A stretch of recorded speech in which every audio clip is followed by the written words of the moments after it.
Yo guys welcome back to another video of my YouTube channel. तो भाई आप सब लोग काफ़ी ज़्यादा मेरे से पूछ रहे थे कि भाई इतने टाइम से कहाँ पे थे, क्या कर रहे हो, आउट क्यों हो यूट्यूब से।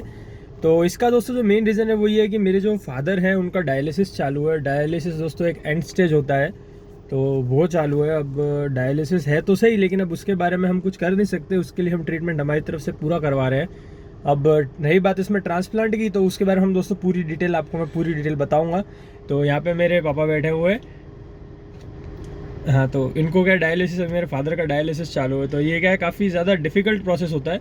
इसके बारे में उसमें पूरी आपको डिटेल दूंगा। तो आज से ये मैं ट्राई करूंगा कि मैं आपको व्लॉग बना के दूं।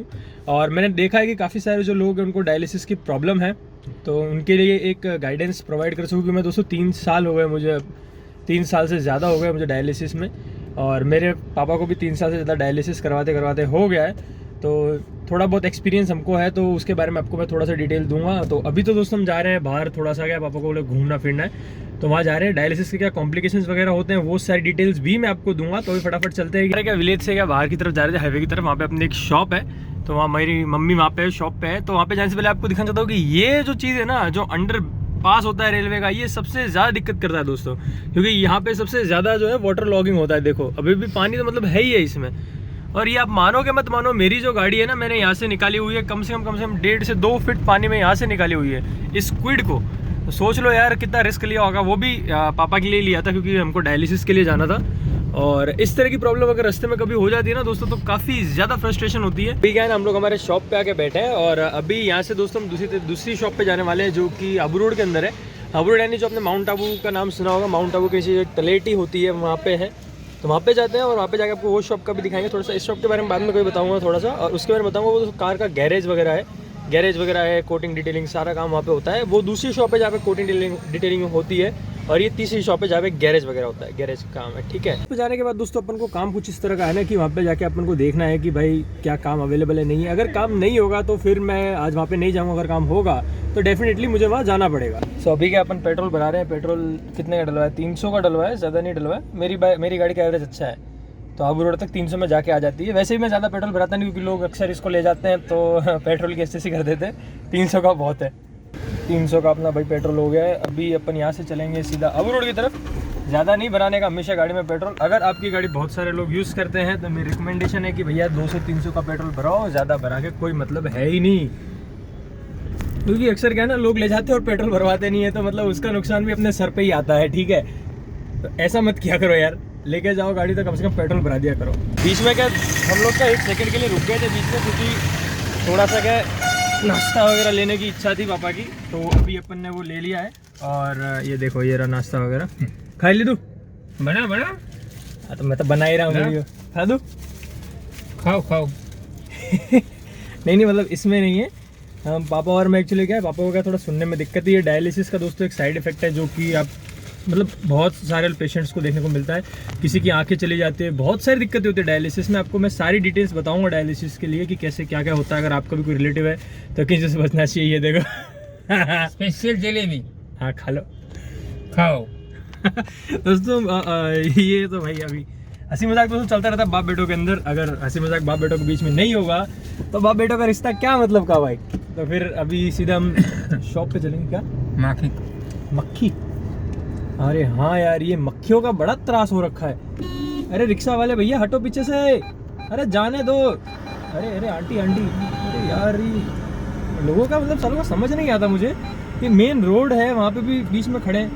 जाने दो हमको जाने दो। हाँ ऐसे। अरे यार अब ये ताऊ दिखाओ, मैं दिखाता हूँ। अब ये देखो बीच में हमारे भैया खड़े हैं। धीरे धीरे कीचड़ में से निकाल के हम लोग चल दिए हैं भैया हमारे शॉप। और पापा भी हमारे खुश हो गए हैं बढ़िया, अच्छे से खाना पीना खा लिए हैं बढ़िया। अब थोड़ा सा मूड भी इनका फ्रेश हो गया है, तो बस ये इम्पोर्टेंट है। मूड अच्छा रहना चाहिए, बाकी तो सब क्या चलता रहता है। डायलिसिस को अगर हम लेके बैठेंगे एज अ प्रॉब्लम, तो काफ़ी सारी दिक्कतें फेस होने को रहती है। तो अभी हम अब आ गए हैं अपने गैरेज के ऊपर। अब गैरेज के ऊपर तो आ गए हैं, लेकिन भाई दिक्कत ये है कि हमारे गैरेज वाले भाई साहब, हमारे राजू भाई है, वो नहीं आए। अब वो कहाँ गए उसका कुछ आइडिया मुझे है नहीं। आपको अपना गैरेज वगैरह जो है वो शो कर देता हूँ कि किस तरह का क्या क्या सीन है। तो पीछे देखो, मैं आपको दिखाता हूँ। अपना जो है ये कार वॉशिंग का एरिया है, यहाँ पे अपने गाड़ी खड़ी है और ये अभी यहाँ पे दोस्तों बंद है क्योंकि अभी हमारे राजू भाई आए हुए नहीं है। वो जब भी आएंगे तो अपना जो गैरेज है वो चालू हो जाएगा। शायद वो किसी काम से गएंगे या फिर कोई गाड़ी वगैरह होगी तो उसको लेने गए, क्योंकि अभी यहाँ पे कोई स्टाफ है नहीं। तो इसी तरह से इसको बंद करके जाते हैं हमारे राजू भाई। अभी बंद करके तो गए, जरा राजू भाई को फ़ोन करके करते हैं और पूछते हैं कि भाई कहाँ पे गए हो, कैसे गए हो, ज़रा पता करते हैं कहाँ है वो। अरे कहाँ हो राजू भाई? साहब मानपुर की तरफ आया हुआ हूँ, अभी आ रहा हूँ थोड़ी देर में। अरे मैं और पापा दोनों ही खड़े थे यहाँ पे। मैं और पापा दोनों गैरेज पे खड़े थे। तो ये किसका नंबर है? ये पापा का नंबर है। चलो बढ़िया है। तो कब तक आओगे? मानपुर में से ये मान लो ना कि 20 मिनट में एग्जिट कर आ जाऊँगा दुकान पे। अच्छा, तो कुछ सामान वामान लेने गए हो क्या? नहीं नहीं, अरे वो बैटरी रिप्लेस की दे रहा था, इससे करना है ना। अच्छा ठीक है, चलो फिर मैं घर पे जाता हूँ, मैं दोपहर को आता हूँ, फ्री हो गए। ठीक है। ओके।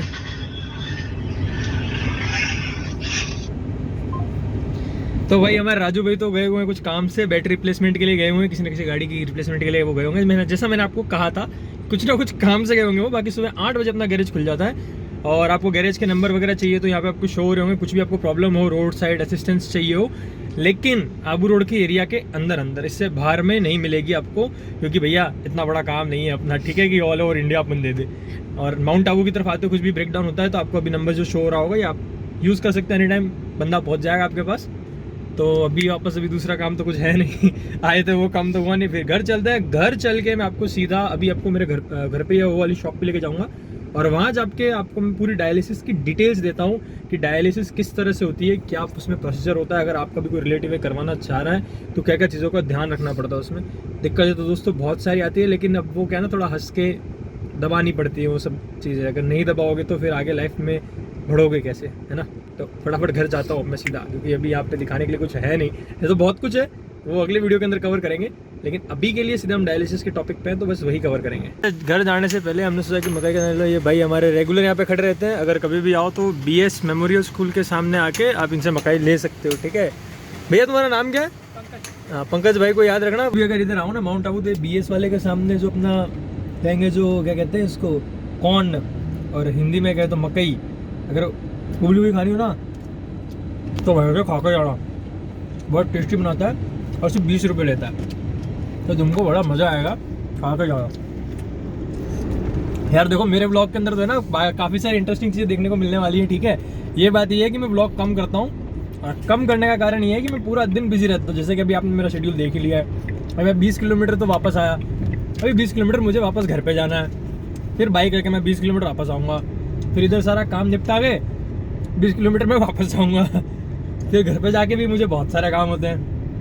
तो भाई इस तरह से अगर आप मेरा व्लॉग देखते रहोगे ना तो काफ़ी ज़्यादा इंटरेस्टिंग व्लॉग्स वगैरह जो है मैं बनाता रहता हूँ। तो वीडियोस देखने में तो मज़ा आएगा ही आएगा आप लोगों को, लेकिन अभी हम आ जाते हैं हमारे मेन टॉपिक पे। और उस पर आने से पहले बता देता हूँ कि भाई हाँ, मैं घर पे आ गया, मैंने कपड़े चेंज कर लिए, काफ़ी लंबा दिन रहा, बाकी मैनेज हो गया सारा।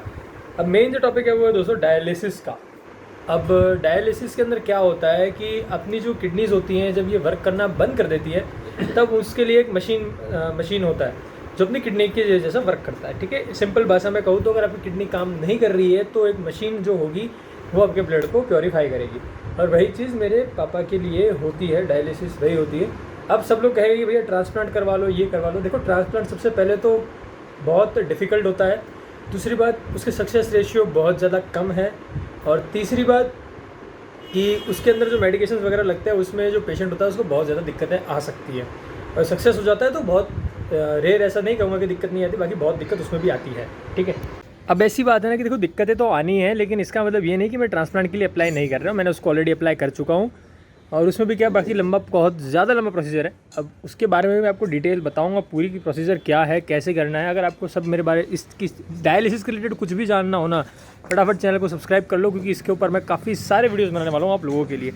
और इसके अलावा मैं आपको जब मेरा ये जो नेक्स्ट वीडियो अब जो आने वाला है उसके अंदर आपको डायलिसिस भी बताऊँगा कि किस तरह से होता है, क्या होता है। और रही बात, अगर आपके पास कोई पेशेंट है जिसको आपको करवाना चाहिए डायलिसिस, के नहीं करवाना चाहिए, देखो अब ये वेरी करता है पर्सन टू पर्सन।